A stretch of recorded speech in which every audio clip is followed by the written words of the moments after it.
Hello and welcome to The Essential Reads. My name is Isaac and my goal is to bring to you a bunch of classic audiobooks in an easy and accessible way. We are continuing with Sense and Sensibility by Jane Austen, and this is chapter 44. Elanor, starting back with a look of horror at the sight of him, obeyed the first impulse of her heart in turning instantly to quit the room, and her hand was already on the lock when its action was suspended by his hastily advancing and saying, in a voice rather of command than supplication, "Miss Dashwood, for half an hour, for 10 minutes, I entreat you to stay."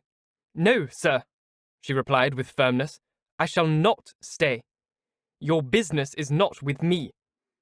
The servants, I suppose, forgot to tell you that Mr. Palmer was not in the house."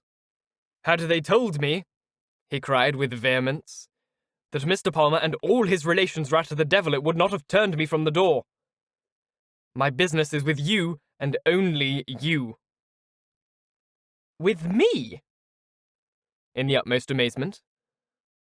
"Well, sir, be quick, and if you can, less violent. Sit down, and I will be both." She hesitated.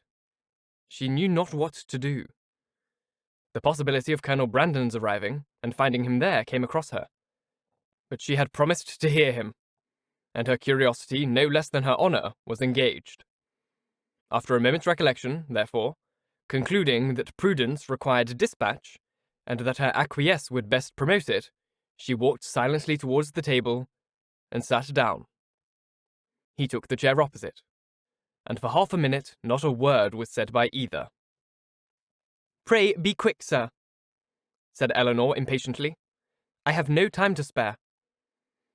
He was sitting in an attitude of deep meditation, and seemed not to hear her. "Your sister," said he with abruptness a moment afterwards, "is out of danger. I heard it from the servant. God be praised. But is it true? Is it really true?" Elanor would not speak. He repeated the inquiry with yet greater eagerness. "For God's sake, tell me, is she out of danger, or is she not?" "We hope she is." He rose up and walked across the room. "Had I known as much half an hour ago. But since I am here," speaking with a forced vivacity as he returned to his seat, "what does it signify? For once, Miss Dashwood. It will be the last time, perhaps. Let us be cheerful together. I am in a fine mood for gaiety.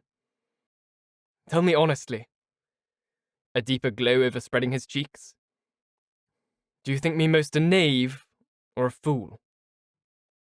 Elanor looked at him with greater astonishment than ever. She began to think that he must be in liquor. The strangeness of such a visit and of such manners seemed no otherwise intelligible. And with this impression she immediately rose, saying, "Mr. Willoughby, I advise you at present to return to Combe. I am not at leisure to remain with you longer. Whatever your business may be with me, it will be better recollected and explained tomorrow." "I understand you," he replied with an expressive smile and a voice perfectly calm. "Yes, I am very drunk. A pint of porter with my cold beef at Marlborough was enough to overset me." "At Marlborough?" cried Elanor, more and more at a loss to understand what he would be at. "Yes, I left London this morning at 8 o'clock, and the only 10 minutes I've spent out of my chaise since that time procured me a nuncheon at Marlborough." The steadiness of his manner, and the intelligence of his eye as he spoke, convincing Elanor. The steadiness of his manner, the intelligence of his eye as he spoke, convincing Elanor that whatever other unpardonable folly might bring him to Cleveland, he was not brought there by intoxication, she said, after a moment's recollection, "Mr. Willoughby, you ought to feel, and I certainly do, that what after has passed, your coming here in this manner and forcing yourself upon my notice requires a very particular excuse. What is it that you mean by it?" "I mean," he said, with a serious energy, "if I can, to make you hate me 1 degree less than you do now. I mean to offer some kind of explanation, some kind of apology for the past. to open my whole heart to you, and by convincing you that though I have always been blockheaded, I've not always been a rascal, to obtain something like forgiveness from your sister. Is this the real reason of your coming? Upon my soul it is, was his answer, with a warmth which brought all the former Willoughby to her remembrance, and in spite of herself, made her think him sincere. If that is all, you may be satisfied already, for Marianne does. She has long forgiven you. Has she? He cried in the same eager tone. Then she has forgiven me before she ought to have done it. But she shall forgive me again, and on more reasonable grounds. Now will you listen to me? Elanor bowed her assent. I do not know, said he, after a pause of expectation on her side and thoughtfulness on his own, how you may have accounted for my behaviour to your sister, or what diabolical motive you may have impunted to me. Perhaps you will hardly think the better of me. It is worth the trial, however, and you shall hear everything. When I first became intimate in your family, I had no other intention, no other view in the acquaintance than to pass my time pleasantly while I was obliged to remain in Devonshire, more pleasantly than I had ever done before. Your sister's lovely person and interesting manners could not but please me, and her behaviour to me, almost from the first, was of a kind. It is astonishing when I reflect on what it was, and what she was, that my heart should have been so insensible. But at first, I must confess, my vanity only was elevated by it. Careless of her happiness, thinking only of my own amusement, giving way to feelings which I had been too much in the habit of indulging, I endeavoured, by every means in my power, to make myself pleasing to her, without any design of returning her affection. Miss Dashwood, at this point, turning her eyes on him with the most angry contempt, stopped him by saying, It is hardly worth while, Mr. Willoughby, for you to relate or for me to listen any longer. Such a beginning as this cannot be followed by anything. Do not let me be pained by hearing anything more on the subject. I insist on your hearing the whole of it, he replied. My fortune was never large, and I had always been expensive, always in the habit of associating with people of better income than myself. Every year since my coming of age, or even before, I believe, had added to my debts, and though the death of my old cousin, Mrs. Smith, was to set me free, yet that event being uncertain, and possibly far distant, it had been for some time my intention to re-establish my circumstances by marrying a woman of fortune. To attach myself to your sister, therefore, was not a thing to be thought of, and with a meanness, selfishness, cruelty, which no indignant, no contemptuous look even of yours, Miss Dashwood, can ever reprobate too much. I was acting in this manner, trying to engage her regard without a thought of returning it. But one thing may be said for me, even in that horrid state of selfish vanity. I did not know the extent of the injury I meditated, because I did not then know what it was to love. But have I ever known it? Well may it be doubted. For, had I really loved, could I have sacrificed my feelings to vanity, to avarice? Or, what is more, could I have sacrificed hers? But I've done it.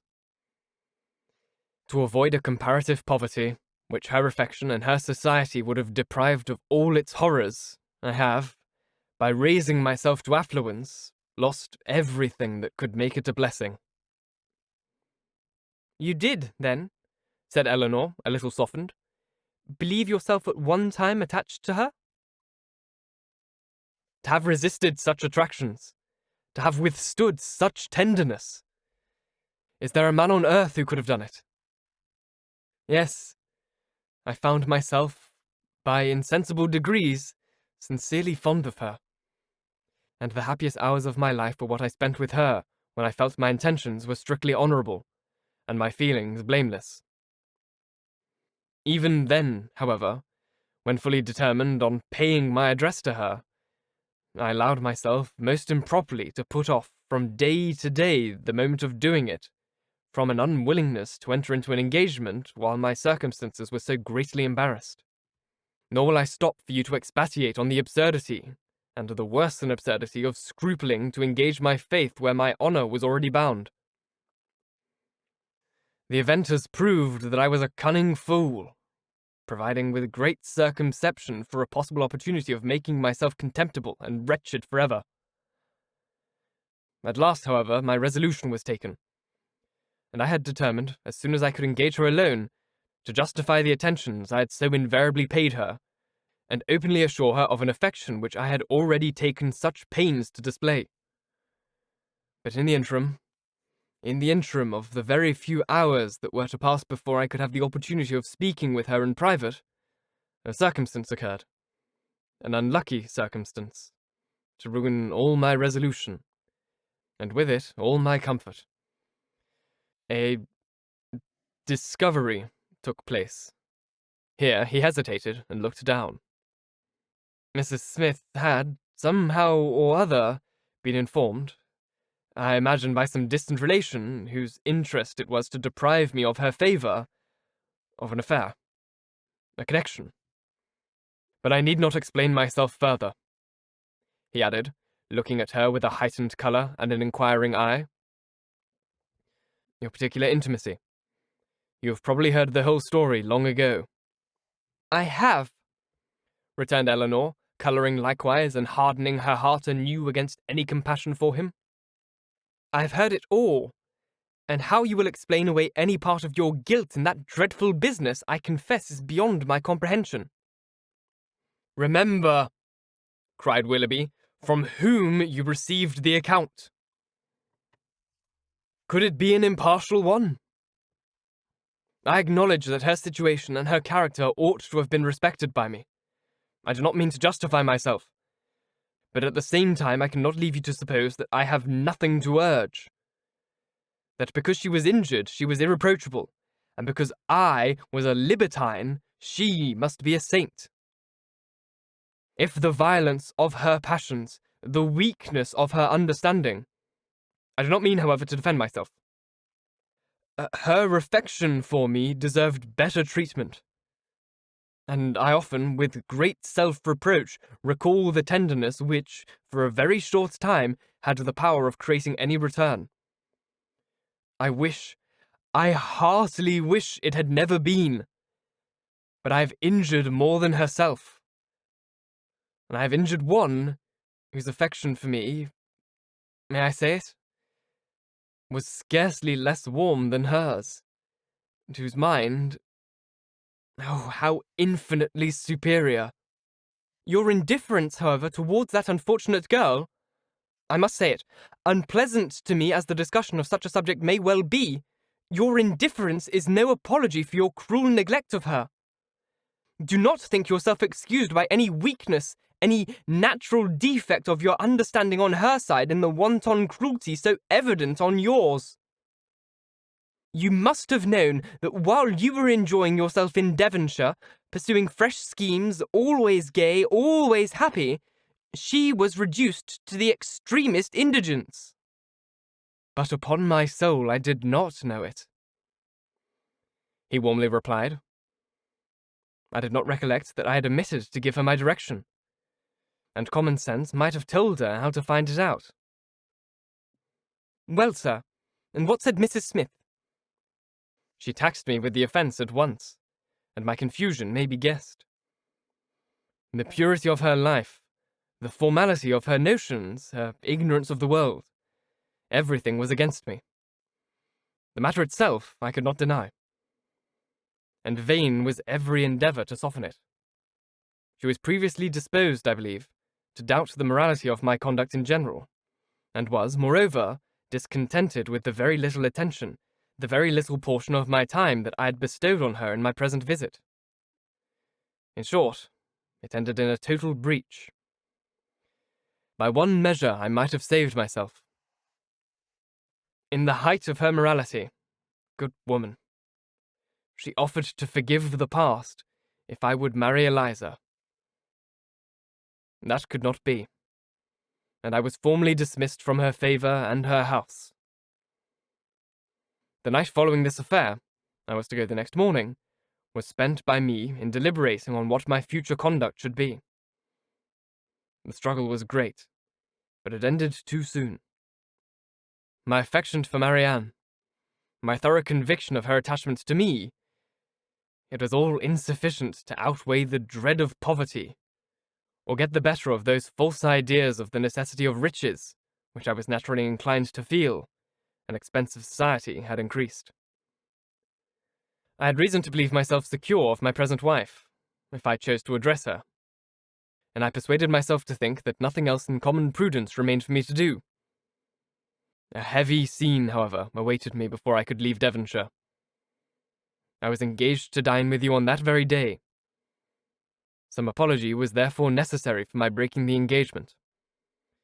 But whether I should write this apology, or deliver it in person, was a point of long debate. To see Marianne I felt would be dreadful, and I even doubted whether I could see her again and keep to my resolution. In that point, however, I undervalued my own magnanimity, as the event declared. For I went, I saw her, and saw her miserable, and left her miserable, and left her hoping never to see her again. "Why did you call, Mr. Willoughby?" said Elanor reproachfully. "A note would have answered every purpose. Why was it necessary to call?" "It was necessary to my own pride. I could not bear to leave the country in a manner that might lead you, or the rest of the neighbourhood, to suspect any part of what had really passed between Mrs. Smith and myself, and I resolved, therefore, on calling at the cottage on my way to Honiton. The sight of your dear sister, however, was really dreadful, and to heighten the matter, I found her alone. You were all gone, I do not know where. I had left her only the evening before, so fully, so firmly resolved within myself on doing right. A few hours were to have engaged her to me forever, and I remember how happy, how gay were my spirits as I walked from the cottage to Allenham, satisfied with myself, delighted with everybody. But in this, our last interview of friendship, I approached her with a sense of guilt that almost took from me the power of dissembling.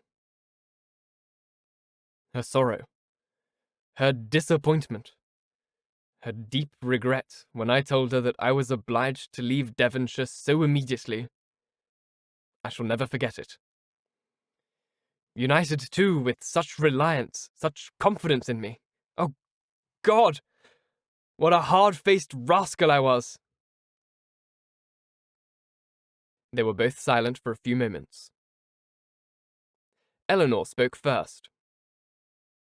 "Did you tell her that you should soon return?" "I do not know what I told her," he replied impatiently. "Less than was due to the past, beyond a doubt. And in all likelihood, much more than was justified by the future. I cannot think of it. It won't do. Then came your dear mother to torture me further, with all her kindness and confidence. Thank heaven it did torture me. I was miserable. Miss Dashwood, you cannot have an idea of the comfort it gives me to look back on my own misery. I owe such a grudge to myself for the stupid, rascally folly of my own heart, that all my past sufferings under it are only triumph and exultation to me now. Well, I went, left all that I loved, and went to those whom, at best, I was only indifferent. My journey to town, travelling with my own horses, and therefore so tediously, no creature to speak to, my own reflections so cheerful, when I looked forward to everything so inviting, when I looked back at Barton, the picture so soothing. Oh, it was a blessed journey. "Well, sir," said Elanor, who, though pitying him, grew impatient for his departure. "And is this all?" "All? No. Have you forgot what passed in town? That infamous letter. Did she show it you?" "Yes, I saw every note that passed." When the first of hers reached me, as it immediately did, for I was in town the whole time, what I felt is, in the common phrase, not to be expressed. In a more simple one, perhaps too simple to raise any emotion, my feelings were very, very painful. Every line, every word was, in hackneyed metaphor which their dear writer, were she here, would forbid, a dagger to my heart. To know that Marianne was in town was, in the same language, a thunderbolt. Thunderbolts and daggers. What a reproof would she have given me! Her tastes, her opinions. I believe they are better known to me than my own, and I am sure they are dearer. Eleanor's heart, which had undergone many changes in the course of this extraordinary conversation, was now softened again. Yet she felt it her duty to check such ideas in her companion as the last. This is not right, Mr. Willoughby. Remember that you are married. Relate only what in your conscience you think necessary for me to hear. Marianne's note, by assuring me that I was still as dear to her as in former days, that in spite of the many, many weeks that we had been separated, she was as constant in her own feelings, and as full of faith in the constancy of mine as ever, awakened all my remorse. I say awakened because time and London, business and dissipation, had in some measure quieted it, and I had been growing a fine, hardened villain, fancying myself indifferent to her, and choosing to fancy that she too must have become indifferent to me. Talking to myself of our past attachment as a mere idle, trifling business, shrugging up my shoulders in proof of its being so, and silencing every reproach, overcoming every scruple by secretly saying now and then, I shall be heartily glad to hear she is well married. But this note made me know myself better. I felt that she was infinitely dearer to me than any other woman in the world, and that I was using her infamously. But everything was just then settled between Miss Grey and me. To retreat was impossible. All that I had to do was avoid you both. I sent no answer to Marianne, intending by that means to preserve myself from her further notice. And for some time I was even determined not to call in Berkeley Street. But at last, judging it wiser to affect the air of a cool, common acquaintance than anything else, I watched you all safely out of the house one morning, and left my name. Watched us out of the house? Even so, you would be surprised to hear how often I watched you. How often I was on the point of falling in with you. I've entered many a shop to avoid your sight as the carriage drove by. Lodging, as I did in Bond Street, there was hardly a day in which I did not catch a glimpse of one or other of you. And nothing but the most constant watchfulness on my side, most invariably prevailing desire to keep out of your sight, could have separated us so long.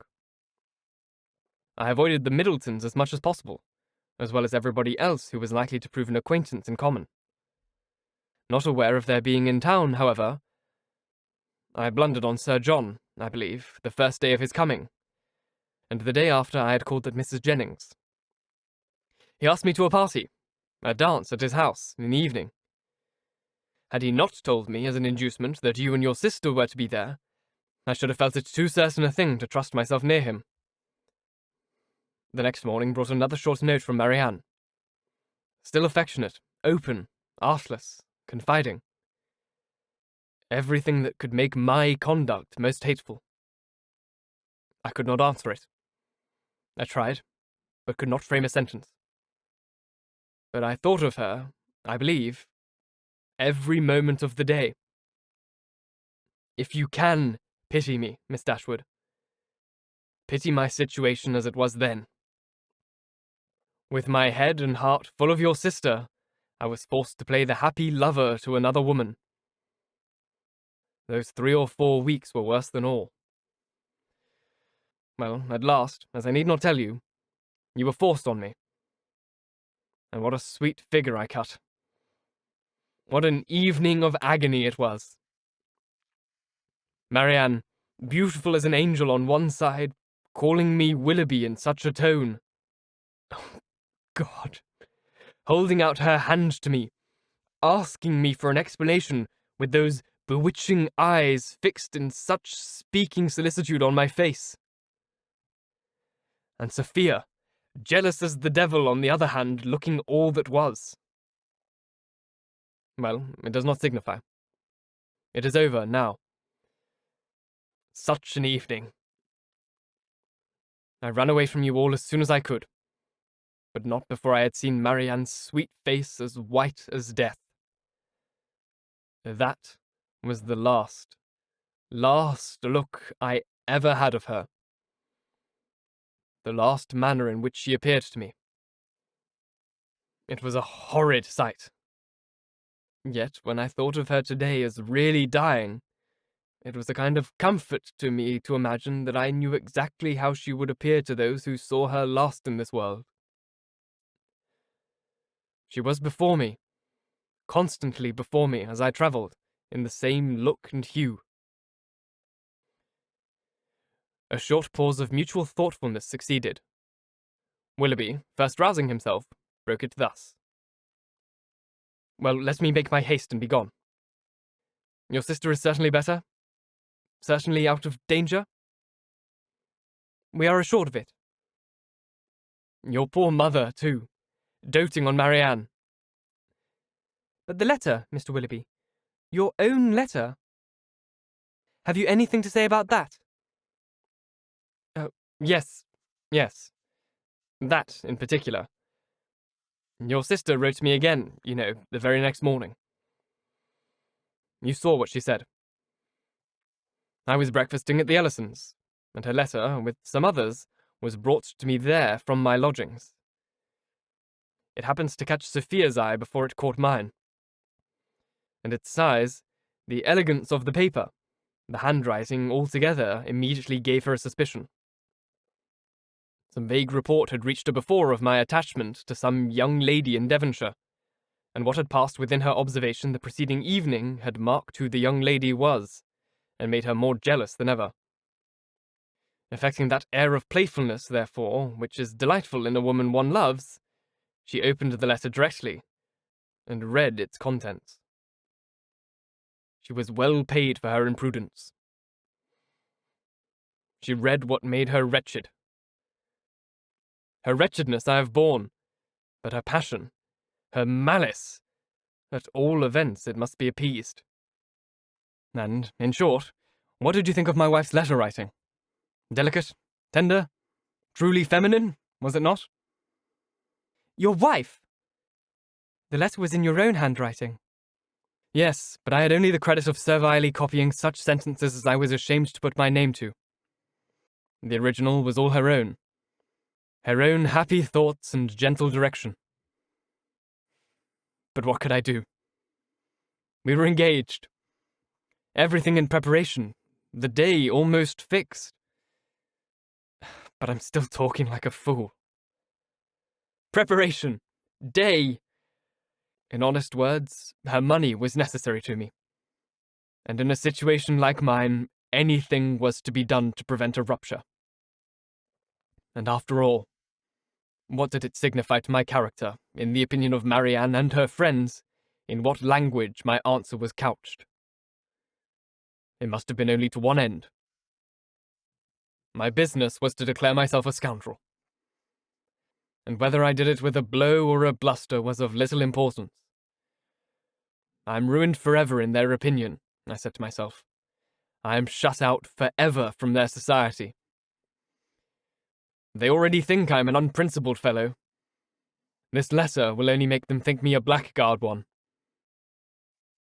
Such were my reasonings as, in a sort of desperate carelessness, I copied my wife's words, and parted with the last relics of Marianne. Her 3 notes. Unluckily, they were all in my pocket-book, or I should have denied their existence and hoarded them forever. I was forced to put them up. I could not even kiss them. And the lock of hair. That, too, I had always carried about me in the same pocket-book which was now being searched by Madame with the most ingratiating virulence. the dear lock. Every memento was torn from me. You are very wrong, Mr. Willoughby. Very blamable, said Elanor, while her voice, in spite of herself, betrayed her compassionate emotion. You ought not to speak in this way, either of Mrs. Willoughby or my sister. You have made your own choice. It was not forced on you. Your wife has a claim to your politeness, to your respect, at least. She must be attached to you, or she would not have married you. To treat her with unkindness, to speak of her slightingly, is no atonement to Marianne. Nor can I suppose it a relief to your own conscience. Do not talk of my wife to me, said he with a heavy sigh. She does not deserve your compassion. She knew I had no regard for her when we married.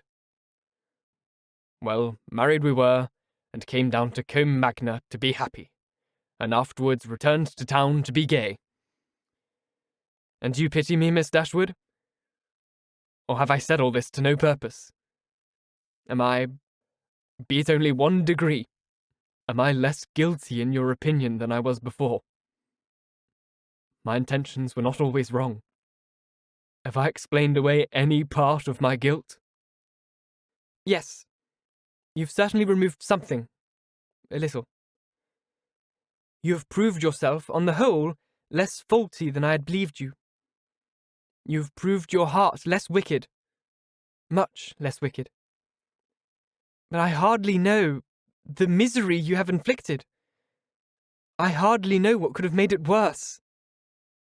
Will you repeat to your sister, when she has recovered, what I have been telling you? Let me be lightened, too, in her opinion, as well as in yours. You tell me that she has forgiven me already. Let me be able to fancy that a better knowledge of my heart, and of my present feelings, will draw from her a more spontaneous, more natural, more gentle, less dignified forgiveness. Tell her of my misery and my penitence. Tell her that my heart was never inconsistent to her. And, if you will, that at this moment she is dearer to me than ever. I will tell her all that is necessary to what may be comparatively called your justification. But you have not explained to me the particular reason for your coming now, nor how you heard of her illness. Last night, in Drury Lane lobby, I ran against Sir John Middleton, and when he saw who I was, for the first time in these 2 months, he spoke to me. That he had cut me ever since my marriage, I had seen without surprise or resentment. Now, however, his good-natured, honest, stupid soul, full of indignation against me, and concern for your sister, could not resist the temptation of telling me what he knew he ought to, though he probably did not think it would, vex me horridly.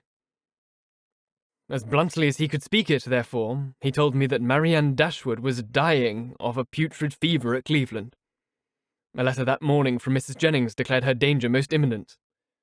The Palmers all gone off in fright, etc.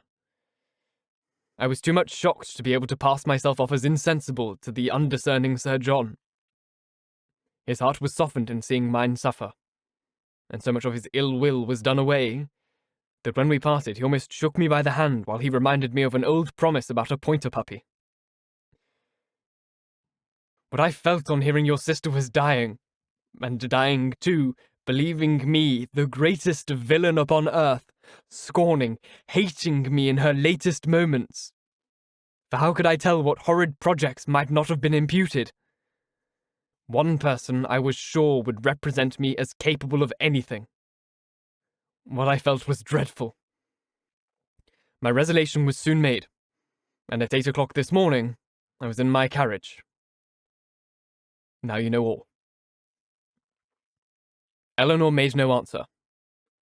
Her thoughts were silently fixed on the irreparable injury which too early an independence, and its consequent habits of idleness, dissipation, and luxury, had made in the mind, the character, the happiness of a man who, to every advantage of person and talents, united a disposition naturally open and honest, and a feeling, affectionate temper. The world had made him extravagant and vain. Extravagance and vanity had made him cold-hearted and selfish. Vanity, while seeking its own guilty triumph at the expense of another, had involved him in a real attachment, which extravagance, or at least its offspring, necessity, had required to be sacrificed. Each faulty propensity, in leading him to evil, had led him likewise to punishment. The attachment from which, against honour, against feeling, against every better interest he had outwardly torn himself, now, when no longer allowable, governed every thought. And the connection, for the sake of which he had, with little scruple, left her sister to misery, was likely to prove a source of unhappiness to himself of a far more incurable nature. From a reverie of this kind she was recalled at the end of some minutes by Willoughby, who, rousing himself from a reverie at least equally painful, started up in preparation for going, and said, "There is no use in staying here. I must be off." "Are you going back to town?" "No, to Combe Magna. I have business there. From thence to town in a day or two. Goodbye." He held out his hand. She could not refuse to give him hers. He pressed it with affection. "And you do think something better of me than you did?" said he, letting it fall and leaning against the mantelpiece, as if forgetting he was to go. Elanor assured him that she did. That she forgave, pitied, wished him well, was even interested in his happiness, and added some gentle counsel as to the behaviour most likely to promote it. His answer was not very encouraging. "As to that," said he, "I must rub through the world as well as I can. Domestic happiness is out of the question. If, however, I am allowed to think that you and yours feel an interest in my fate and actions, it may be the means. It may put me on my guard. At least it will be something to live for. Marianne, to be sure, is lost to me forever. Were I even, by any blessed chance, at liberty again—" Elanor stopped him with a reproof. "Well," he replied, "once more, goodbye. I shall now go away and live in dread of one event." "What do you mean?" "Your sister's marriage." "You are very wrong. She can never be more lost to you than she is now." "But she will be gained by someone else. And if that someone should be the very he whom, of all others, I could least bear. But I will not stay to rob myself of all your compassionate goodwill by showing that where I have most injured I can least forgive. Goodbye. God bless you." And with these words, he almost ran out of the room. Thank you so very much for listening. If you enjoyed, please like, comment, share, all that jazz, and if you really enjoyed, do subscribe, because there is more to come. If you're listening on podcast, please leave a review, as it's the easiest way to get this in front of as many people as possible, and reading your reviews really makes my day. If you want to support the show further, click on the Ko-Fi link, which is just here. It's like a direct way to donate towards the show, or you can donate directly here on YouTube as well if you're listening there. It's a great way to support small, independent creators like myself. It really, really changes our lives. Once again, thank you so very much for listening, and until next time, bye-bye.